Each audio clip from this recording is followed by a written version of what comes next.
I'm Robert, the collector of hobbies. Today's hobby we're going to cover the Rubik's Cube. Rubik's Cubes are really fun. They are a really tough puzzle for people that don't know how to solve them, and it's probably because there's over 43 quintillion different permutations. The cool thing is they can all be solved in less than 20 moves. That's mathematically cool. I don't know how to solve them in 20 moves or less. Computers do. But I'm going to teach you how to solve them with 6 different algorithms that you can learn fairly easily. And you can impress your friends by solving a Rubik's Cube. The basic notation that all of these things are going to cover is basically up, bottom, front, right, and left. As you can see, this cube spins pretty easily. If you don't already have a cube, and you're going to buy a cube for the first time, just buy a speed cube. It'll just be easier later on. I had an old cube. You can see that it's hard to move. If you're going to get a new cube, just get a speed cube. They're about 10 bucks on Amazon. I buy a lot of stuff on Amazon, as you can tell. I'll put a link below.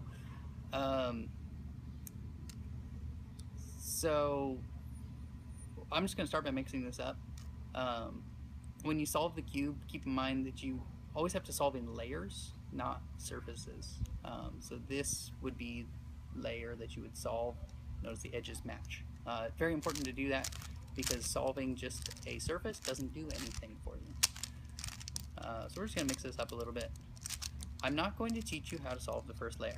That you're going to have to learn on your own through trial and error, through having fun, playing around, messing with it, because I think it teaches a lot of just how the cube moves, and just getting used to it.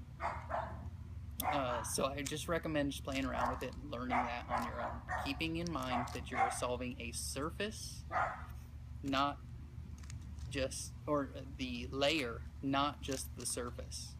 Okay, very important that you keep that in mind as you solve, because if you don't, it won't work very well.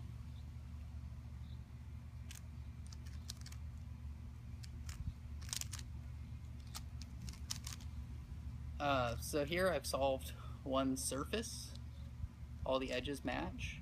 Line it up with the center pieces. That'll happen naturally if you just rotate it through. The algorithms I'm going to teach is how to do the edges and then how to do the final surface. So the edges, there's going to be 2 of them. There's going to be a left facing and a right facing. It is left facing, as in, let's see which example is left facing. This example here. Orange blue, so the orange blue piece, which is right here, needs to go there. We're going to line it up on the left of that spot, and therefore you're going to do the left algorithm. Just follow those rotations. The letters, again, we talked about. You have clockwise, again looking at the face, clockwise versus counterclockwise. If there's an apostrophe, it's counterclockwise. So follow the algorithm and solve the edge. Notice I put that in place. We'll do another one here. Let's see if I can find a right facing one. Here's a right facing one, green and red. That spot goes there, so it's on the right side, so it goes on the right of the corner there. Solve the algorithm there, it puts that in place. We're just going to do that 2 more times to solve these last 2 pieces.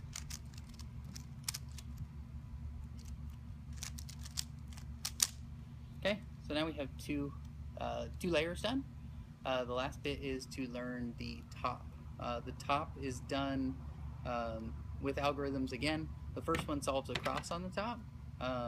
If there's a dot in the middle, you'll have to do it 3 times. If there's a line across the middle, set it horizontal to you and do it twice, but it's the same algorithm. If they're in the corners, which I'll show you after we do this the first time, like this, if they're in the corners, put that away to your away and left, and then just solve front, upright, upright, front, and that'll get you across. Don't worry about where the other pieces are. The next piece you have to do is get the edges into place. So this edge, you'll notice, matches. This one matches. These 2 don't. We'll have to flip them. So that goes close and to your right, and then we'll solve that using that algorithm there. I don't use this algorithm often, so let's see if I can remember it.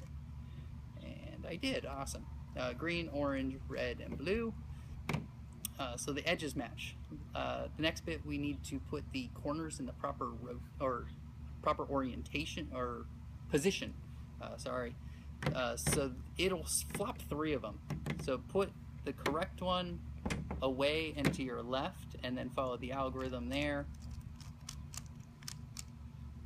You may have to do it more than once, which is fine. Just keep doing it and keeping in mind that it's going to put them around.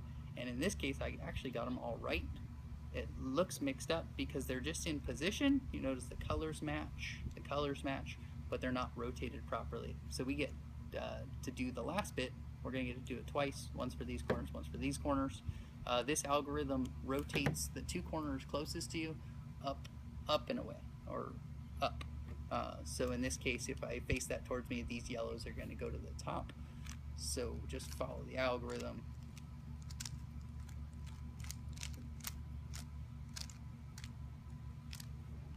Notice we got those 2, and then finally these 2. Again, do the algorithm again.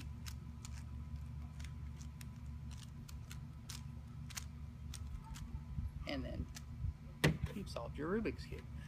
Like I said, fairly simple. I made it look quick because you can follow directions. And once you learn these algorithms, there's a way more that you can learn to solve these quicker. The world record, less than 6 seconds, so strive for that. My time's about a minute. Have fun and solve the cube. And then once you've gotten that far, some more things you can do with it. You can make patterns, checkerboard pattern, and just have fun with it.